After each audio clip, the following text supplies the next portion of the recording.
Next target politicians. పిలువుర్రా వీళ్ళని పిలువుర్రా first. ఇంకెంతసేపు చేస్తారు?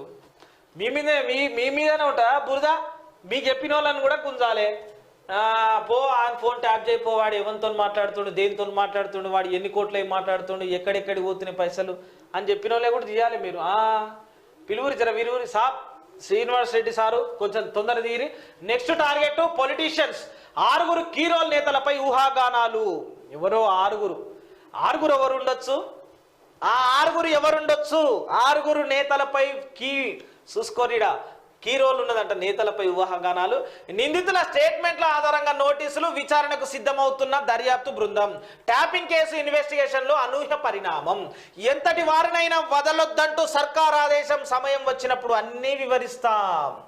దర్యాప్తు పారదర్శకంగా ఉండాలే కొనసాగుతున్నది. హైదరాబాద్ సిపి కొత్తకోట సినిమా. పోలీసు వాళ్ళు అంటే టెన్షన్ అమ్మా, టెన్షన్ అగ్ని అట్లా తీసుకుపోవాలి సినిమా. అందరు కథం.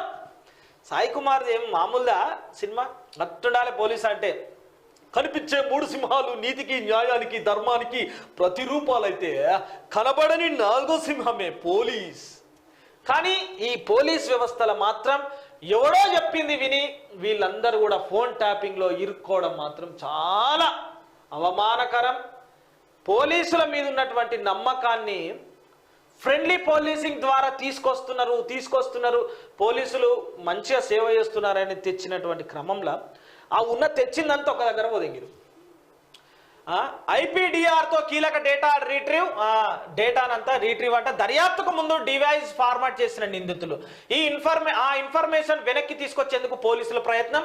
స్నాప్చాట్, వాట్సాప్, సిగ్నల్ యాప్ల ద్వారా నిర్వాహకులకు నోటీసులు. సక్సెస్ అయితే పోలీసుల చేతికి మొత్తం ట్యాపింగ్ సమాచారం కాదది. ఫోన్ ట్యాపింగ్ కేసులో ఇప్పటి వరకు అధికారులను ఎంక్వైరీ చేసిన పోలీసులు నెక్స్ట్ పొలిటీషియన్లను అరెస్ట్ చేసి విచారించడానికి సిద్ధమవుతున్నారు.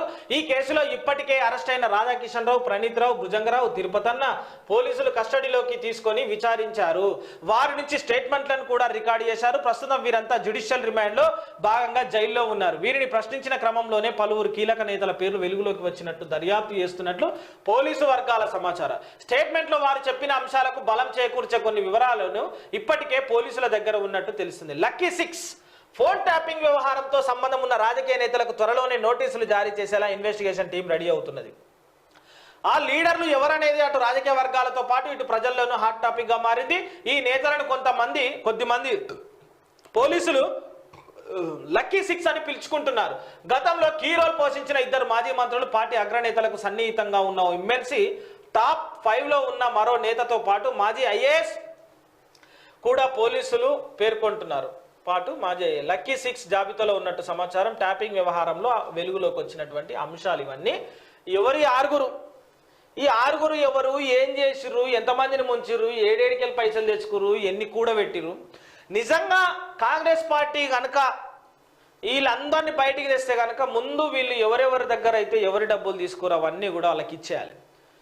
ఎవరెవరిని ఇబ్బందులు పెట్టిర్రో ఆ డబ్బుని, ఆస్తులని కూడా పాపం కష్టపడిన సొమ్ము అయితే వాళ్ళకి ఇచ్చేయాలి. వాళ్ళు కూడా అసంటోడే, దందాలు చేసేటోడే, లఫంగిగాడే, మందిని ముంచేటోడే అయితే మాత్రం ఆ ప్రజలకు అందరికీ, నిరుపేదలకు ఏదో స్కీమ్ పెట్టి పంచు. నిజంగా ఈ పని చేయాలి. కానీ వీళ్ళని మాత్రం అందరు తీశారు ఉద్యోగాలు. ఎందుకంటే నిరుద్యోగులు చాలా మంది ఉన్నారు. ప్రతి ఒక్క యూనివర్సిటీలల్లో చెట్ల కింద కూర్చొని చదివేటువంటి మా అన్నదమ్ములు నిరుద్యోగులు అందరు ఉన్నారు. వాళ్ళకు కూడా ఉద్యోగ అవకాశాలు వచ్చేటువంటి పని చేయాలి.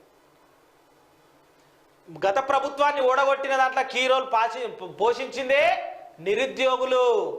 అందులో ప్రభుత్వ ఉద్యోగులు, వివిధ శాఖలలో ఉన్నటువంటి వాళ్ళు.